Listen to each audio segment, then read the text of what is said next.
नमस्कार, जय हिंद, जय भारत। मैं अभिषेक और आप देख रहे हैं हमारा YouTube channel Rudra IAS academy. दोस्तों, एक बार फिर से आप सभी का हमारे इस यूट्यूब चैनल पे हार्दिक स्वागत है। दोस्तों, आज के सेशन में, आज के इस वीडियो में हम आपसे बात करेंगे आर्कियोलॉजी से संबंधित कुछ महत्वपूर्ण प्रश्नों के बारे में। जैसे कि दोस्तों हम सभी जानते हैं, हम लोगों ने दोस्तों डेली बेसिस पे आर्कियोलॉजी से संबंधित कुछ महत्वपूर्ण जो प्रश्न होते हैं दोस्तों, उसकी चर्चा करते हैं दोस्तों। और ये जो प्रश्न है आपके आने वाले यूजीसी नेट के एग्जाम में, असिस्टेंट प्रोफेसर्स के एग्जाम हो या फिर दोस्तों कोई भी कॉम्पिटिटिव एग्जाम जिसमें दोस्तों आर्कियोलॉजी से संबंधित क्वेश्चंस पूछे जाते हैं, उसके दोस्तों आपके लिए बेहद हेल्पफुल होते हैं। अभी तक दोस्तों हम लोगों ने 3 पिछले वीडियोस में इंपॉर्टेंट जो वीडियोस थी, उनके माध्यम से दोस्तों कुछ महत्वपूर्ण प्रश्नों की चर्चा की थी। उसके आगे बढ़ते दोस्तों हम आज आर्कियोलॉजी के कुछ अन्य प्रश्नों के साथ एक बार फिर से आपके सामने हाजिर हैं। दोस्तों मैं बता दूं, हमारे चैनल के माध्यम से दोस्तों आपको यूजीसी नेट की दोस्तों प्रिपरेशन जो है वो कराई जाती है आर्कियोलॉजी की, जो कि दोस्तों इंडिया में एकमात्र ऐसा चैनल दोस्तों जो कि आपको ये जो प्लेटफॉर्म है दोस्तों वो प्रोवाइड कराता है। साथ में दोस्तों हमारे चैनल के माध्यम से डेली रात में दोस्तों आप जुड़कर लाइव दोस्तों जो क्विज है उसमें भी पार्टिसिपेट कर सकते हो दोस्तों। लाइव क्विज के माध्यम से दोस्तों आर्कियोलॉजी से संबंधित जो महत्वपूर्ण क्वेश्चन है दोस्तों, हम लोग उस क्वेश्चन को डिस्कस करते हैं। दोस्तों आप भी जुड़ना चाहते हैं दोस्तों तो चैनल का दिया गया नंबर उस पर कॉल या मैसेज कर दोस्तों, आपको सभी प्रकार की जो जानकारी दोस्तों वो दे दी जाएगी। चैनल का नंबर दोस्तों यहाँ पर सबसे ऊपर आपके सामने दिया गया है। चलते दोस्तों बिना कुछ समय गवाए अपने प्रश्नों की तरफ दोस्तों, सबसे पहले प्रश्न की तरफ चलते हैं। सबसे पहला प्रश्न दोस्तों आपके सामने दिया हुआ है कि earliest rock paintings are found at, मतलब कि दोस्तों जो प्राचीनतम शैल चित्र के प्रमाण दोस्तों यह कहाँ से पाए गए। दोस्तों आपके सामने से कि आप देख पा रहे होंगे 4 ऑप्शन दिए गए हैं: अल्तामीरा, भीमबेटका, ला मोस्टेरिया केव या फिर दोस्तों लहरियाडीह रॉक शेल्टर। दोस्तों आप सभी जानते हैं ये सभी के सभी दोस्तों महत्वपूर्ण पुरास्थल हैं दोस्तों, जहां से दोस्तों हमको रॉक से जो पेंटिंग है उनके प्रमाण जो है दोस्तों हमको देखने को मिलते हैं। अब इम्पोर्टेंट ये हो जाता है दोस्तों कि सबसे अर्लीस्ट रॉक पेंटिंग कहाँ से मिला है। मैं बता दूं दोस्तों, भारत के कॉन्टेक्स्ट में जो अर्लीस्ट रॉक पेंटिंग है वह आपका भीमबेटका की तरफ चला जाएगा दोस्तों, जो कि मेसोलिथिक पीरियड में आता है। मैं बात कर रहा हूँ, लेकिन ध्यान रखिएगा दोस्तों, मैं इस समय बात कर रहा हूँ यह दोस्तों भारत के कॉन्टेक्स्ट में, न कि वर्ल्ड कॉन्टेक्स्ट में। लेकिन दोस्तों इसके हिसाब से जो यहाँ पर आंसर दिया गया दोस्तों, जो अल्तामीरा है दोस्तों, यह अल्तामीरा दोस्तों स्पेन की दोस्तों यह पेंटिंग है और इसका संबंध दोस्तों आपके अपर पैलियोलिथिक पीरियड से है। जी हाँ दोस्तों, अपर पैलियोलिथिक जिसको हम लोग कहते हैं दोस्तों उच्च पूरा पाषाण काल, उनसे संबंधित दोस्तों ये आपका महत्वपूर्ण पेंटिंग है। अब इम्पोर्टेंट ये है दोस्तों कि यदि आपके एग्जाम में क्वेश्चंस बनते हैं कि जो रॉक पेंटिंग्स की पहली शुरुआत हुई थी यह किस काल में हुई दोस्तों, तो वर्ल्ड के कॉन्टेक्स्ट में अपर पैलियोलिथिक फेज में, उच्च पूरा पाषाण काल में। वहीं पर दोस्तों भारत के संदर्भ में इसके प्रमाण दोस्तों हमको मेसोलिथिक पीरियड अर्थात मध्य पाषाण काल में, जिसके प्रमाण दोस्तों हमको भीमबेटका जैसे जो पुरास्थल हैं वहां से देखने को मिलते हैं। अब इम्पोर्टेंट ये दोस्तों, अल्तामीरा मान लीजिए न दे, उसके अलावा यहीं पे दे आपको दोस्तों लास्को दे दिया होता, तब आप कंफ्यूज रहते दोस्तों। लास्को दोस्तों जो कि फ्रांस की ही पेंटिंग है और उसका भी संबंध दोस्तों आपके उसी उच्च पूरा पाषाण काल के रॉक पेंटिंग से है। दोस्तों आप सभी जानते हैं दोनों बहुत वेल फेमस पेंटिंग है, चाहे स्पेन की अल्तामीरा हो, चाहे लास्को, चाहे दोस्तों फ्रांस की हो। यह दोनों की दोनों पेंटिंग दोस्तों फ्रांस की दोस्तों जो पश्चिमी यूरोप की दोस्तों उच्च पूरा पाषाण कालीन संस्कृतियां हैं, अपर पैलियोलिथिक जो कल्चर दोस्तों, जिनमें दोस्तों मैगडेलियन कल्चर हम लोग जानते हैं। किसके नाम से जानते हैं दोस्तों? मैगडेलियन कल्चर के नाम से जानते हैं दोस्तों। और इनका संबंध दोस्तों उसी यूरोप की उच्च पूरा पाषाण कालीन संस्कृति का नाम है दोस्तों मैगडेलियन कल्चर, मैगडेलियन संस्कृति जो है दोस्तों, उनसे जो है दोस्तों इनका संबंध जोड़ा जाता है। आप ध्यान रखिएगा, हमने दोस्तों आपको जब उच्च पूरा पाषाण काल विश्व के संदर्भ में पढ़ा दोस्तों, तो हमने आपको वहां पर बताया था कि विश्व के संदर्भ में दोस्तों जो आपका उच्च पूरा पाषाण काल है पश्चिमी यूरोप की, उनको 5 भागों में बांट के पढ़ा जा सकता है। इसमें हमने बताया था कि सेटलपरेनियन हो गया, उसके पश्चात दोस्तों आपका ऑरेग्नेसियन हो गया, ग्रेवेशियन हो गया, सालुट्रियन हो गया और सबसे लास्ट दोस्तों आता है आपका मैगडेलियन। और इन दोनों का संबंध दोस्तों चाहे स्पेन की अल्तामीरा हो, चाहे लास्को दोस्तों जो कि फ्रांस की आपकी रॉक पेंटिंग है, इन दोनों का संबंध दोस्तों इनमें से जो सबसे लास्ट जो दोस्तों कल्चर आता है मैगडेलियन कल्चर या मैगडेलियन संस्कृति, उनसे जोड़ा जाता है। जबकि दोस्तों जो भीमबेटका है इसका कॉन्सेप्ट दोस्तों भारत के दोस्तों मध्य प्रदेश में आता है दोस्तों, इसका संबंध भारत में मध्य पाषाण काल से जुड़ा जाता है दोस्तों। और इस पर दोस्तों जो कार्य है वह दोस्तों आपका वी एस वाकणकर का, जी हाँ दोस्तों, वी.एस. वाकणकर का जो है दोस्तों आपके भीमबेटका का महत्वपूर्ण कार्य रहा है दोस्तों। इन्होंने यहाँ पे एक्सकैवेशन और उसकी खोज का भी कार्य काफ़ी अच्छे तरीके से किया है। चलते दोस्तों अगले प्रश्न की तरफ। अगला प्रश्न दोस्तों आपके सामने है। प्रश्न ये है कि which of the following sites are in Ludhiana district Punjab. मतलब कि दोस्तों जो पंजाब राज्य दोस्तों उसके लुधियाना जिले में कौन कौन से दोस्तों यह पुरास्थल हैं जिनका संबंध दोस्तों आपके लुधियाना डिस्ट्रिक्ट में स्थित पुरास्थलों के रूप में जाना जाता है। तो दोस्तों आपके सामने ऑप्शन दिए गए हैं, नोह दिया गया है, अग्रोहा दिया गया है, संघोल दिया गया है, सुनेद दिया गया। ये दोस्तों प्रिंटिंग मिस्टेक है, आप चाहें तो इसको दोस्तों यहाँ पर नोह कर लीजिएगा। तो कौन से ऐसे पुरास्थल हैं दोस्तों जिनका संबंध आपके इनसे दोस्तों, तो सिंपल सा क्वेश्चन है, बड़ा इंपॉर्टेंट दोस्तों। इसका सही आंसर होगा जो संघोल और सुनेत हैं दोस्तों। जी दोस्तों, जो संघोल और सुनेत हैं दोस्तों, यह दोनों के दोनों पुरास्थल दोस्तों आपके पंजाब के लुधियाना जिले में स्थित महत्वपूर्ण आर्कियोलॉजिकल साइट के रूप में जाने जाते हैं। हमने दोस्तों जब आपको विश्व के संदर्भ के बाद दोस्तों जब हम लोगों ने इंडियन पैलियोलिथिक जब चीजें शुरू की दोस्तों, भारत में पाषाण काल को हम लोगों ने शुरू किया था, उस दौरान दोस्तों इन दोनों की चर्चा हमने आपसे की थी, चाहे संघोल हो चाहे सुनेत हो। इसका दोस्तों हम लोगों ने नोह के बारे में भी डिटेल में चर्चा की थी। यदि दोस्तों आप हमारे बैच के माध्यम से जुड़ते दोस्तों तो आपको वहां पर डिटेल में जो जानकारी है वो आपको दोस्तों प्रदान की जाएगी। तो इसका सही आंसर क्या हो जाएगा दोस्तों? इसका सही आंसर हो जाएगा ऑप्शन नंबर जो सी है दोस्तों, इसका क्या हो जाएगा? सही आंसर हो जाएगा। आगे चलते दोस्तों अगले प्रश्न की तरफ। अगला प्रश्न आपके सामने दोस्तों प्रश्न है कि which method would be suitable for determining the dating of baked clay remains. मतलब कि दोस्तों ऐसे किसी भी मृदभांडीय या फिर मिट्टी के अवशेष जिनको कि दोस्तों आग में पकाया गया हो, उनके लिए डेटिंग मेथड कौन सी सबसे अच्छी सुटेबल होगी उनके तिथि निर्धारण के लिए, यह आपको बताना है। अब दोस्तों मैंने आपको बताया था कि आर्कियोलॉजी के अंदर दो प्रकार की डेटिंग मेथोडोलॉजी है, आप सभी जानते हैं। पहला है दोस्तों आपका रिलेटिव डेटिंग मेथड। जी हाँ दोस्तों, रिलेटिव जिसको हम लोग बोलते हैं दोस्तों सापेक्ष तिथि विधि। और दूसरा है दोस्तों आपका absolute dating method. Absolute dating method जिसको दोस्तों हम लोग बोलते हैं निरपेक्ष तिथि विधि। दोस्तों दो प्रकार की तिथि विधि है, एक सापेक्ष तिथि विधि, एक निरपेक्ष तिथि विधि। अब इंपॉर्टेंट ये हो जाता है कि रिलेटिव डेटिंग मेथड जो आपका होता है चाहे एब्सोल्यूट डेटिंग मेथड होता है, इसमें कौन कौन से आते हैं तो हमने दोस्तों आपको बताया है। जहां पर कंपैरिजन हो, कंपैरेटिव स्टडी हो, मतलब कि तुलनात्मक अध्ययन बताया जाए, और वहां पर जो आपका डेटिंग हो वो किसी ईयर में न निकल के बल्कि वो काउंटिंग में जो आपका तुलना है कंपैरिजन में हो जाए, तो वहां पे आपकी रिलेटिव डेटिंग होगी। और जहां पे साइंटिफिक एनालिसिस होगा, साइंटिफिक गणनाएं होंगी, वो आपका एब्सोल्यूट डेटिंग में आएगा। हमने आपको सभी चीजें जो है बताई थी। उसी दौरान हमने आपको बताया था कि चाहे स्तरीकरण का कॉन्सेप्ट हो, चाहे आपका भू आकृति विज्ञान का कॉन्सेप्ट हो, चाहे आपका फ्लोरीन टेस्ट मेथड हो, ये जो चीजें हैं आपकी रिलेटिव डेटिंग में आती हैं। बाकी दोस्तों आपका जो एब्सोल्यूट डेटिंग मेथड है, इसमें दोस्तों आपका चाहे कार्बन 14 हो, चाहे पोटेशियम आर्गन हो, ये जो डेटिंग है दोस्तों, चाहे आपका थर्मोलिमेंसिस डेटिंग हो, ये सभी के सभी दोस्तों आपके एब्सोल्यूट डेटिंग में आते हैं। अब इसी में से दोस्तों आपका जो मिट्टी के दोस्तों बने हुए दोस्तों आपके अवशेष होते हैं जिनको आग में पकाया गया दोस्तों, उनका प्रयोग दोस्तों आपके टीएल डेटिंग, हम लोग शॉर्ट फॉर्म में टीएल डेटिंग कहते हैं दोस्तों, उसको पूरा नाम होता है थर्मोलेमेंसिस डेटिंग।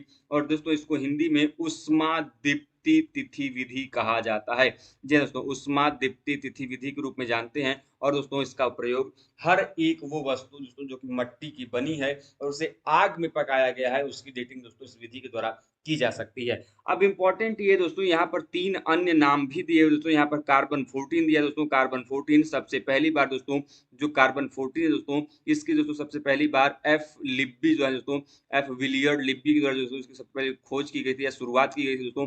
कब? तो 1949 में। वहीं पर दोस्तों जो पोटेशियम आर्गन दोस्तों, पोटेशियम आर्गन कई बार आपके एग्जाम में पूछा जाता है कि इसका प्रयोग किसके अध्ययन के लिए किया जाता है या किसकी डेटिंग निकालने के लिए किया जाता है। जैसे आपके एग्जाम में यही क्वेश्चन रिवर्स करके पूछ लिया जाए कि थर्मोलिमेंसिस डेटिंग किसके तिथि को ज्ञात करने के लिए प्रयोग किया जाता है, तो आप ध्यान रखिएगा बेक्ड क्ले रिमेन्स, मतलब कि ऐसे कोई भी मिट्टी के अवशेष जिनको आग में पकाया गया हो, उनके ज्ञात करने के लिए टीएल डेटिंग प्रयोग किया जाता है। वैसे दोस्तों जो वॉल्केनिक ऐश होता है, जो ज्वालामुखी राख होता है दोस्तों, उस ज्वालामुखी राख का जब भी डेटिंग निकालना होगा दोस्तों, वॉल्केनिक ऐश, वॉल्केनिक डिपॉजिट का दोस्तों, तो हम पोटेशियम आर्गन जो होता है दोस्तों, जिसको हम दोस्तों पोटेशियम आर्गन के नाम से जानते हैं, उससे दोस्तों इसकी डेटिंग निकाली जाती है। इसके अलावा दोस्तों एक अन्य भी डेटिंग है जिसको हम लोग फिशन ट्रैक विधि कहते हैं। तो इस फिशन ट्रैक विधि के माध्यम से भी दोस्तों हम लोग जो आपका ज्वालामुखी राख होता है, उसका भी दोस्तों निकाल सकते हैं। और इम्पोर्टेंट ये हो जाता है, आपको बता दूँ, बहुत ही इम्पोर्टेंट फैक्ट है, आपको ध्यान में रखना चाहिए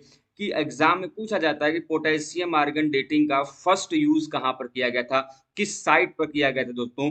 तो अफ्रीका की दोस्तों एक आर्कियोलॉजिकल साइट है तंजानिया में स्थित, जिसका नाम है दोस्तों ओल्डुआई गार्ज वैली। आप लोगों ने नाम ज़रूर सुना होगा ओल्डुआई गार्ज वैली, जहाँ पर दोस्तों काम है एलएसबी लीकी का। एलएसबी लीकी दोस्तों one of the most important famous archaeologist थे दोस्तों, जिनका मृत्यु हो चुका है। और दोस्तों इनके द्वारा दोस्तों पोटेशियम आर्गन मेथड का दोस्तों सबसे पहली बार वहां की डेटिंग निकाली गई थी दोस्तों, और वहां की डेटिंग 18 लाख या क्या समथिंग, जहाँ जहाँ तक मुझे ध्यान में आया दोस्तों, उसकी डेटिंग निकल कर आई थी। और सेकेंड यूज दोस्तों पोटेशियम आर्गन का जो टुरकना लेक है दोस्तों, जो कि केन्या में स्थित है, वहां पर दोस्तों उसकी सेकेंड डेटिंग हुई, तो दोस्तों उसकी जो डेटिंग है वो 26 लाख ईसा पूर्व निकल कर आई थी।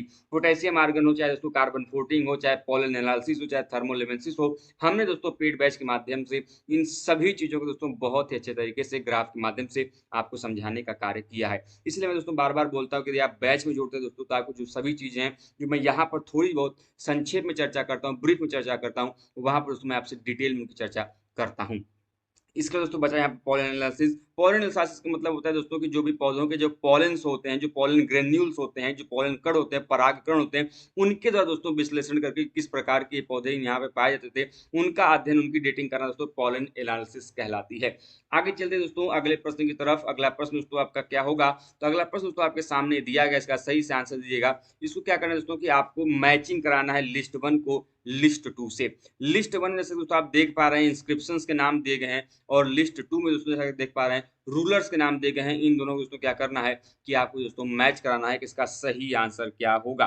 दोस्तों इंपॉर्टेंट क्वेश्चन है आपके एग्जाम के लिए, इसका सही आंसर क्या होगा।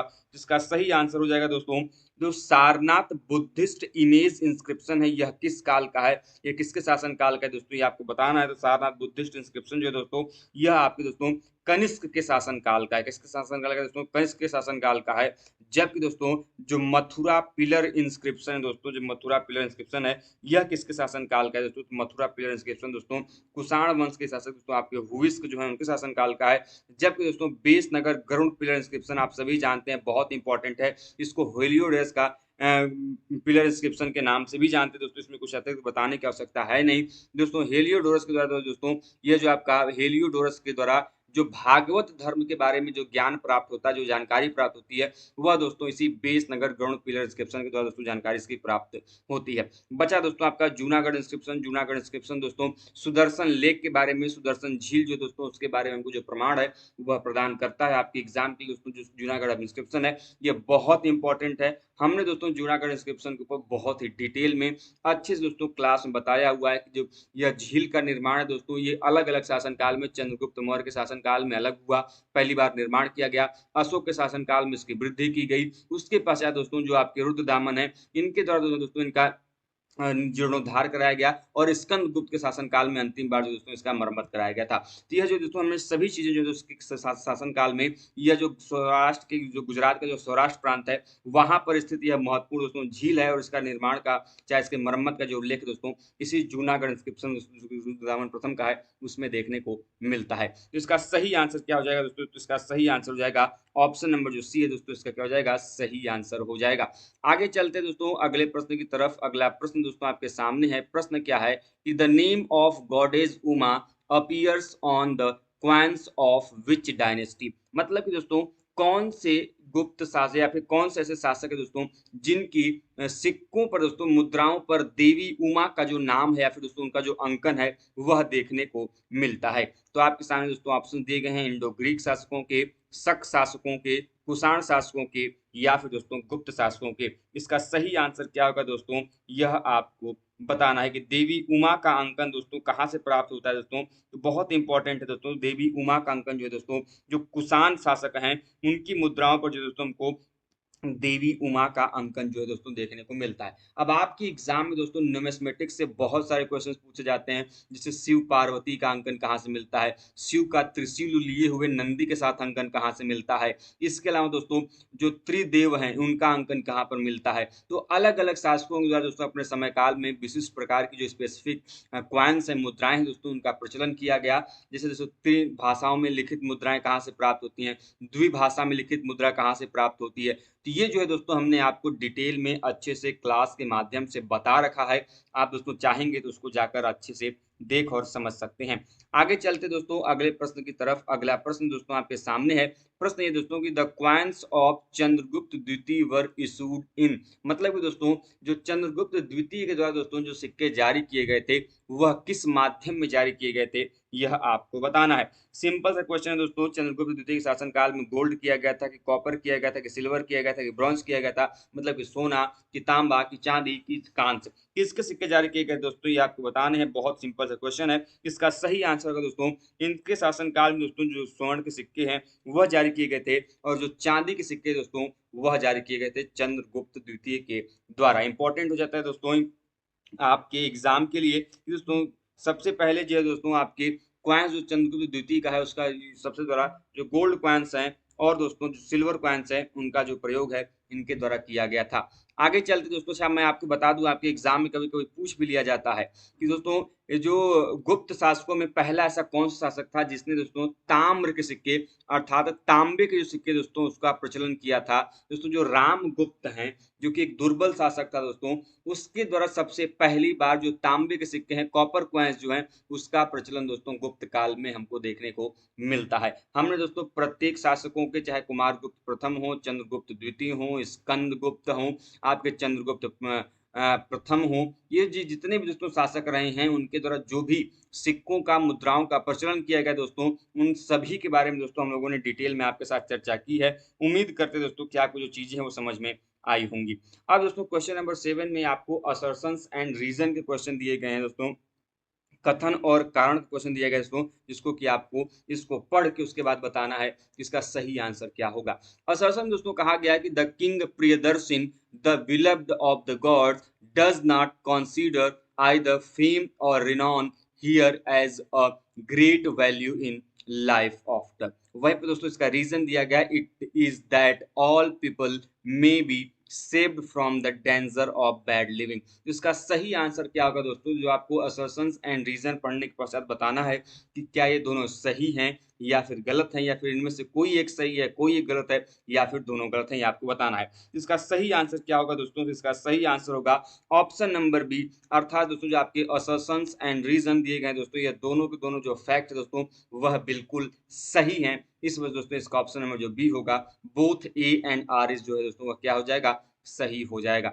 अगला प्रश्न तो आपके सामने है कि who is the founder of Pashupat religion. दोस्तों आप सभी जानते हैं कि शैव धर्म के अंतर्गत दोस्तों कई सारे जो संप्रदाय हैं उनका हमको नाम देखने को मिलता है। जैसे दोस्तों आपका भैरव संप्रदाय का नाम सुना होगा, पाशुपत के संप्रदाय का नाम सुना होगा दोस्तों। तो उसी में से दोस्तों जो पाशुपत संप्रदाय है उसके संस्थापक का नाम आपसे पूछा जा रहा है दोस्तों। तो आपके सामने ऑप्शन है दोस्तों, शांतिनाथ पहला दिया गया दोस्तों, दूसरा दिया गया दोस्तों श्रीकर पंडित, तीसरा दिया गया दोस्तों पुराण कश्यप, और चौथा दिया गया दोस्तों आपका लकुलिश। आप सभी जानते हैं दोस्तों, बताने की अतिरिक्त आवश्यकता है नहीं दोस्तों, जो पाशुपत संप्रदाय है दोस्तों इसकी स्थापना जो लकुलिश दोस्तों इनके द्वारा की गई थी। सिंपल सा क्वेश्चन है, आपके एग्जाम के लिए महत्वपूर्ण है। अब मेरा प्रश्न दोस्तों आपसे ये है, आप में कमेंट बॉक्स के माध्यम से बताएं कि जो भैरव संप्रदाय है दोस्तों, भैरव संप्रदाय के संस्थापक के रूप में किसे जाना जाता है, यह आपको बताना है दोस्तों। तो कमेंट बॉक्स के माध्यम से हमें जरूर बताइए कि भैरव संप्रदाय दोस्तों जो कि शैव धर्म का ही संप्रदाय है उसके संस्थापक के रूप में किसे जाना जाता है। इसके अलावा दोस्तों आप लोगों ने कपालिक संप्रदाय का भी नाम सुना होगा, उनका भी संबंध दोस्तों आपको इसी शैव धर्म से है,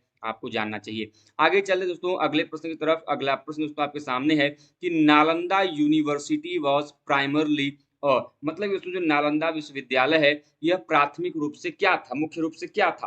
तो दोस्तों आपके सामने ऑप्शन है, शैव धर्म का यह केंद्र था, वैष्णव धर्म का केंद्र था, बौद्धिस्ट विहार था, या फिर जैन सेंटर था। इसमें दोस्तों तो कुछ अतिरिक्त बताने की आवश्यकता है नहीं, इसमें तो आप सभी बच्चे जानते ही होंगे। ये दोस्तों एक बौद्धिस्ट विहार था जहाँ पर दोस्तों बौद्ध धर्म से संबंधित जो आपके पठन पाठन है उनका कार्य जो दोस्तों यहाँ पर नालंदा यूनिवर्सिटी में किया जाता था।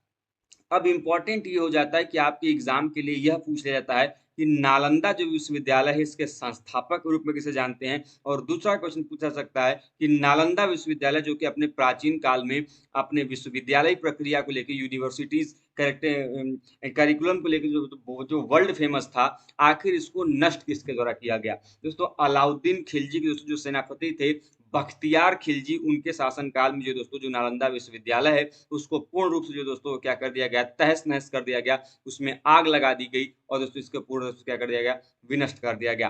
तो अलाउद्दीन खिलजी के सेनापति बख्तियार खिलजी के द्वारा। अब मेरा प्रश्न आपसे दोस्तों कि यह जो नालंदा यूनिवर्सिटी है गुप्त शासक के द्वारा दोस्तों इसका जो निर्माण दोस्तों वो कराया गया था। तो मेरा प्रश्न आपसे कि ये बताएं ये जो नालंदा विश्वविद्यालय है उसके संस्थापक के रूप में हम किसे जानते हैं, किसके शासनकाल में इसकी स्थापना की गई थी, यह आपको बताना है। इसका सही आंसर क्या होगा दोस्तों हमें कमेंट बॉक्स के माध्यम से आप जरूर बताएं।